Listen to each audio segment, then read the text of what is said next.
I am at my limit today, chat. I think I've honestly just about had it. I will say this, we have been desensitized to violence and have had no care for human life for a very long time. And I will say this. Both groups, how do I say this with care? Both groups have been desensitized to violence for a long time. Both groups have some sort of people group that they do not care that they die. Let me explain what I mean by that. Hang on. Just stay with me here. People on one side of the political spectrum do not care if certain people groups die. People on the other side of the political spectrum also ignore when certain people groups die.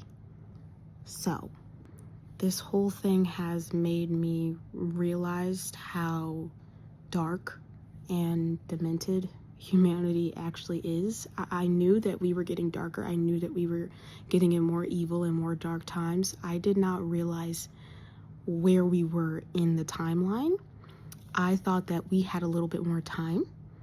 And what I mean by that is I thought maybe we had another, in terms of our heart posture, we had another 20 or so years before it was apocalyptic. No, right now, our heart postures right now are apocalyptic levels of evil. And I think it's just going to take one thing to throw the whole thing into a frenzy. I don't know, what had hell wrought in us to literally see, again, on both sides, see people dying on 4K live camera and be like, F him, F her, don't care about them, don't care about her, don't care about them, don't care about, and how can you live? How can you, we've stripped humans of their humanity, y'all. And as much as people don't want to hear it, we need Jesus.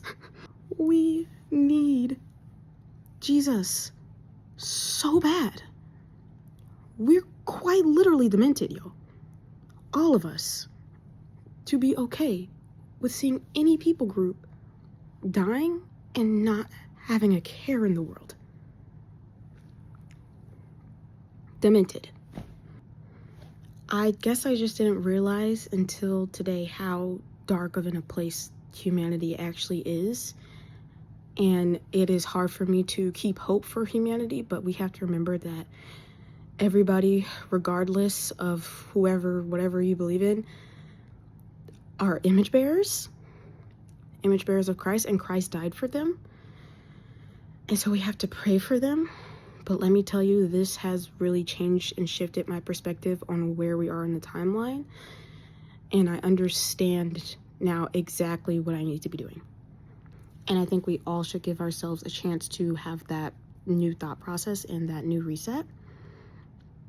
And I think we've all been wasting our time a little bit. And it's time to reset, get back on it. Because our hearts are in a terrible, terrible spot. Our hearts are crying for Jesus. Crying for Jesus. Look at where we have gotten when we do not live life with God. Look at where we have gotten when we play church. Look at where we have gotten when we refuse to believe God even exists. Look at how dark and demented your thoughts and your heart have gotten. We need Jesus.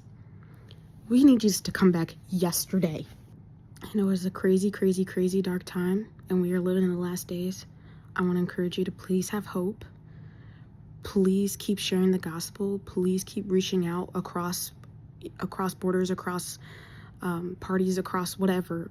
Please keep reaching out to whoever might think differently than you or believe differently than you, and have that connection until the day that Jesus comes back. Get back on your Zoom, bro. Get locked in, because this it's a wake-up call. Humanity really is in that dark place that Jesus said it would be. And they're in that dark place quicker than we thought. We're in that dark place quicker than we thought it was going to be. So go ahead and get on your Zoom. Stop playing around with God. Stop playing around with your sin.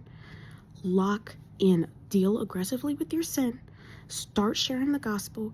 Get right with God, please, because he is coming. He very much is coming. Stay alert.